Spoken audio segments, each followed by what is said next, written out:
दोस्तों, कर्नाटका इंडिया का 5वां सबसे बड़ा राज्य है जीडीपी के मामले में, और आबादी के हिसाब से अगर देखा जाए तो ये 8वां सबसे बड़ा राज्य है इंडिया का। तो ये राज्य आबादी के मामले में देश के कई राज्यों से पीछे है, लेकिन जीडीपी की लिस्ट में कई राज्यों से आगे। इससे पता चलता है कि इस राज्य ने पिछले 20 सालों में कितना ज्यादा विकास किया है। इस राज्य की इकोनॉमी मेनली टिकी हुई है आईटी और टेक सेक्टर पे। इसीलिए इस राज्य की राजधानी बेंगलुरु को इंडिया की सिलिकॉन वैली बोला जाता है। बेंगलुरु से पूरे इंडिया को एक नई पहचान मिली है पूरी दुनिया में, और ये राज्य अपनी इस ग्रोथ को नेक्स्ट लेवल पे ले जाना चाहता है, जिसमें मैन्युफैक्चरिंग सेक्टर एक मेन सेंटर पॉइंट रहने वाला है।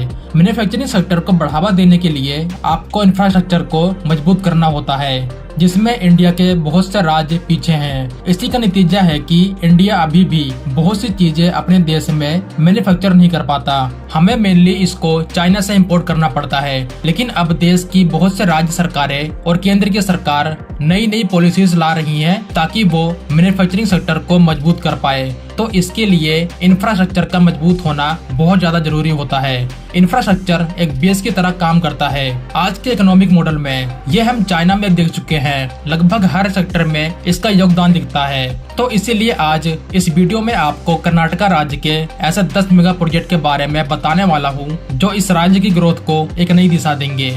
वैसे इस लिस्ट में बेंगलोर मैसूर एक्सप्रेसवे कॉरिडोर को शामिल नहीं किया गया है, जिसका उद्घाटन पीएम मोदी जी ने 12 मार्च को किया है। यह भी एक बड़ा और महत्वपूर्ण प्रोजेक्ट है, जिससे इस रीजन की ग्रोथ बहुत तेजी से होने वाली है। इस हाईवे के बनने से क्या क्या फायदे होने वाले हैं उसके बारे में किसी और वीडियो में बताऊंगा।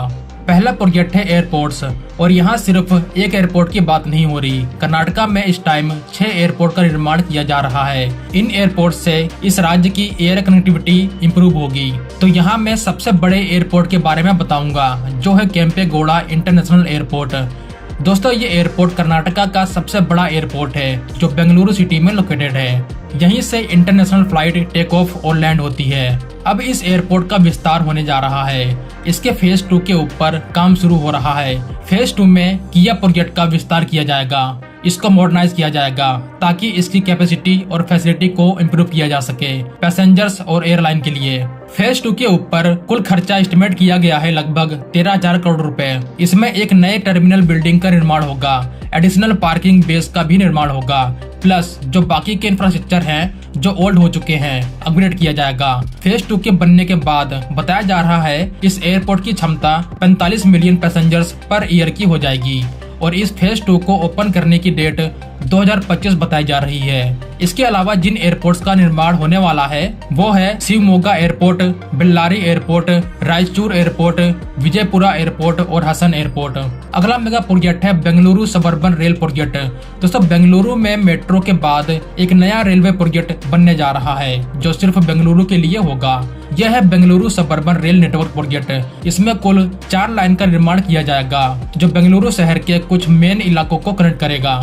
इन चारों कॉरिडोर की लेंथ 149 किलोमीटर की होने वाली है, जिसमें 48 स्टेशन का निर्माण किया जाएगा। जो कॉरिडोर 1 है उसकी लेंथ 41.40 किलोमीटर की है, कॉरिडोर 2 की लेंथ 25 किलोमीटर की, कॉरिडोर 3 की लेंथ 35.52 किलोमीटर की, और कॉरिडोर 4 की लेंथ 46.2 किलोमीटर की है। 2022 को पीएम मोदी जी ने इस प्रोजेक्ट का फाउंडेशन स्टोन रखा था। प्रोजेक्ट को इम्प्लीमेंट किया जा रहा है इंडियन रेलवे और कर्नाटका की रेल इंफ्रास्ट्रक्चर डेवलपमेंट कंपनी द्वारा। इसको बिल्ड करने का बजट 15,700 करोड़ रुपए एस्टिमेट किया गया है। इस पूरे कॉरिडोर में 45 किलोमीटर का रूट एलिवेटेड होगा। जो ट्रेन यहाँ पे चलाई जाएगी उसकी maximum speed 90 kilometre per hour की होगी, और जो इसकी ऑपरेशनल स्पीड है वो सिर्फ 35 किलोमीटर पर आवर की होने वाली है। तो अगर सब कुछ सही रहा तो 2025 तक इस प्रोजेक्ट को कंप्लीट कर लिया जाएगा। अगला प्रोजेक्ट है देवनाहाली बिजनेस पार्क। बेंगलुरु पहले से ही आईटी हब के रूप में पूरे इंडिया में फेमस है। यहाँ पे देश और दुनिया की बड़ी बड़ी टेक कंपनियां मिलेंगी, लेकिन बेंगलोर अब अपनी आईटी और टेक सेक्टर को और ज्यादा मजबूत करने जा रहा है। इसके लिए बेंगलुरु के देवनाहाली में 200 एकड़ में बिजनेस पार्क का निर्माण किया जा रहा है। यहाँ पे सरकार का प्लान है नए नए बिजनेसेस और स्टार्टअप्स को अट्रैक्ट करना, जैसे एरोस्पेस इंडस्ट्री, आईटी इंडस्ट्री और बायोटेक इंडस्ट्री। इस पार्क के बनने के बाद यहाँ पे लाखों की संख्या में रोजगार जनरेट होगा और बेंगलोर की इकोनॉमी में और ज्यादा योगदान बढ़ेगा टेक सेक्टर का। इसके अलावा जो इंफ्रास्ट्रक्चर की कमी महसूस कर रहा था बेंगलोर, वो भी दूर हो जाएगी। अगला मेगा प्रोजेक्ट है Mysuru Chennai high speed rail corridor. अभी के टाइम इंडिया अपने पहले रूट के ऊपर काम कर रहा है, अहमदाबाद से मुंबई के बीच। इसके अलावा दिल्ली से वाराणसी के रूट पे भी जल्द ही काम शुरू होने वाला है। फिर दिल्ली से अहमदाबाद के रूट पे भी काम शुरू होगा। तो अब इसके अलावा साउथ में भी एक कॉरिडोर के ऊपर जल्द ही काम शुरू होगा। यह है मैसूरू टू चेन्नई। यहाँ पे 435 किलोमीटर का रूट बिल्ड किया जाएगा जो मैसूर, बेंगलुरु और चेन्नई को आपस में कनेक्ट करेगा। इसमें कुल 9 स्टेशन का निर्माण किया जाएगा। अगला प्रोजेक्ट है बेंगलुरु पेरिफेरल रिंग रोड। दोस्तों, बेंगलुरु में आज के टाइम सबसे बड़ी समस्या है ट्रैफिक की। इस शहर के इंफ्रास्ट्रक्चर को टाइम के साथ इम्प्रूव नहीं किया गया, जिसका रिजल्ट हमारे सामने है। आज इस शहर के लोग अपना बहुत सा कीमती टाइम वेस्ट कर देते हैं ट्रैफिक में। इस ट्रैफिक की समस्या में और इजाफा होता है उन गाड़ियों की वजह से जो बेंगलोर सिटी के बाहर से आती हैं और जिनको जाना कहीं और होता है। तो इस समस्या का समाधान किया जाएगा पेरिफेरल रिंग रोड को डेवलप करके, जिस तरह से दिल्ली के लिए बनाया गया है पेरिफेरल रिंग रोड। इस रिंग रोड की लेंथ 74 किलोमीटर की होने वाली है, जो तुमकुर रोड से होसूर रोड तक होगा। ये बेल्लारी रोड और ओल्ड मद्रास रोड को पास करते हुए जाएगा। इसमें कुल 8 लेन का निर्माण होगा, जिसको बनाने में लगभग 41,000 करोड़ रुपए या फिर कहूँ 5.6 बिलियन डॉलर खर्च किया जाएगा। 2022 को कर्नाटका की सरकार ने इस प्रोजेक्ट को मंजूरी दी। अगर इसका कंस्ट्रक्शन टाइम पे शुरू होता है और बिना किसी रुकावट से चलता है तो कहा जा रहा है इसको 2027 तक कंप्लीट कर लिया जाएगा।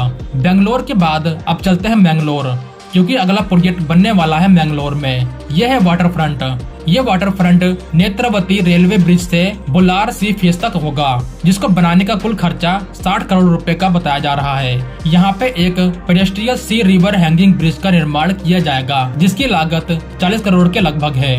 इस पूरे प्रोजेक्ट को स्मार्ट सिटी मिशन के अंडर बनाया जा रहा है, जिसको Bengaluru smart city limited implement करेगी। वाटर फ्रंट में एक कमर्शियल हब होगा, एक गार्डन, एक वॉकवे, एक बाइसिकल ट्रैक भी बनाया जाएगा। इसके अलावा यहाँ पे नेचर पार्क और एडवेंचर पार्क को भी बिल्ड किया जा रहा है, जिससे टूरिज्म को बढ़ावा मिलेगा।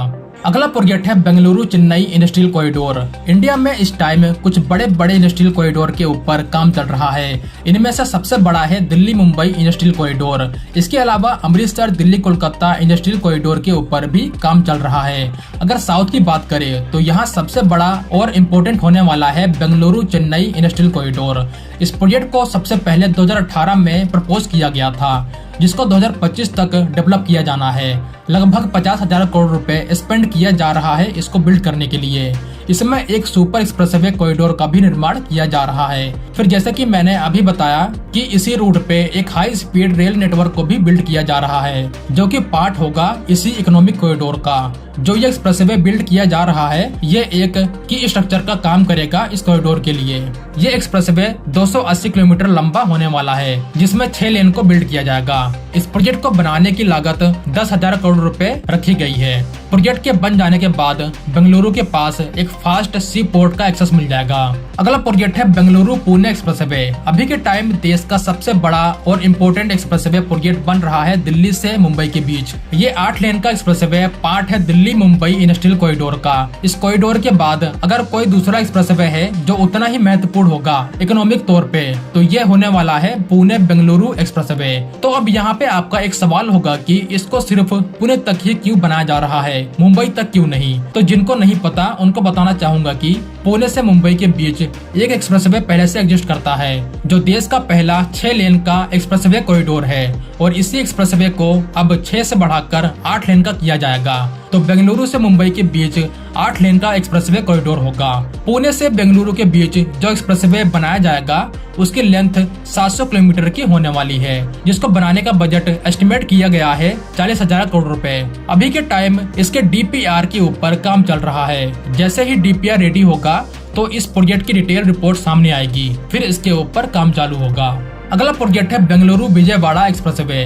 बेंगलुरु के बारे में तो सबको पता है कि ये शहर एक IT हब है इंडिया का। वहीं अगर विजयवाड़ा की बात करें तो ये भी आंध्र प्रदेश का एक बड़ा ही महत्वपूर्ण शहर है, जो कृष्णा रिवर के पास है। रिवर के नॉर्थ में विजयवाड़ा और साउथ में अमरावती शहर मिलेगा, जो एक green field smart city project है। तो इस हाईवे के बनने के बाद यहाँ पे इकोनॉमिक एक्टिविटी और ज्यादा तेज होगी। 625 किलोमीटर की लेंथ में 4 से 6 लेन का निर्माण किया जाएगा और इसको बनाने का कुल खर्चा 19,300 करोड़ रुपए एस्टिमेट किया गया है। अगला प्रोजेक्ट है बेंगलुरु सैटेलाइट टाउन एक्सप्रेसवे। दोस्तों बेंगलुरु शहर में भीड़ धीरे धीरे बढ़ती जा रही है, जिसकी वजह से डर बना हुआ है कि कहीं ये शहर फेल न हो जाए। तो इसीलिए अब कर्नाटका की सरकार बेंगलुरु शहर को दिल्ली एनसीआर की तर्ज पे डेवलप करने जा रही है। जैसे दिल्ली को ओवर क्राउडेड होने से बचाने के लिए एनसीआर को डेवलप किया गया, जिसमें आज हम गुरुग्राम, नोएडा जैसे बड़े बड़े इंडस्ट्रियल हब देखते हैं। ठीक उसी तरह बेंगलुरु को भी बचाने के लिए इसके सैटेलाइट टाउन्स को डेवलप किया जाएगा। ये टाउन्स बेंगलुरु सिटी के चारों तरफ बनाए जाएंगे और इनको आपस में कनेक्ट करने के लिए सैटेलाइट टाउन्स एक्सप्रेसवे कॉरिडोर का निर्माण किया जाएगा, क्योंकि कनेक्टिविटी तो सबसे ज्यादा जरूरी है। बिना कनेक्टिविटी के यहाँ पे कोई इन्वेस्ट नहीं करेगा। इस हाईवे की लेंथ होने वाली है 280 किलोमीटर की, जिसमें अभी के टाइम 4 लेन का निर्माण किया जाएगा। फ्यूचर में ट्रैफिक को ध्यान में रखकर इसमें लेन की संख्या को बढ़ाया भी जा सकता है। हाईवे को बनाने के लिए 13,000 करोड़ रुपए का बजट एस्टिमेट किया गया है। तो ये थे कुछ मेगा प्रोजेक्ट जो कर्नाटका के लिए ग्रोथ इंजन की तरह काम करेंगे। इस वीडियो में बस इतना ही। मिलते हैं एक नई वीडियो के साथ, तब तक के लिए जय हिंद दोस्तों।